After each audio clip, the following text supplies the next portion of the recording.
গিয়ে দেখে একটা গাছের নিচে কিছু রুটি আর মাংসের টুকরো রাখা আছে।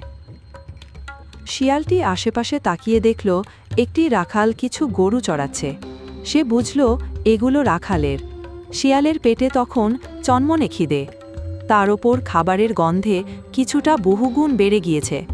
খিদের জ্বালা আর সহ্য হচ্ছিল না।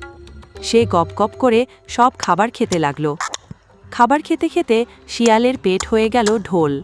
এরপর সে বলল, খাবারটা বেশ মজার ছিল, এখান থেকে তবে এবার বিদায় নিই। বের হওয়ার পথে সে একটি ফাঁদে আটকা পড়ে গাছের সাথে আটকা গেল। তখন সেই পথ দিয়ে একটি বাঘ যাচ্ছিল। হঠাৎ সে কান্নার শব্দ শুনতে পেল। সেখানে গিয়ে দেখে শিয়াল কাঁদছে। বাঘ শিয়ালকে বলল, কি ব্যাপার শিয়াল ভাইয়া, তুমি কাঁদছো কেন? তুমি এখানে কেন? আমার প্রচণ্ড খিদে পেয়েছিল,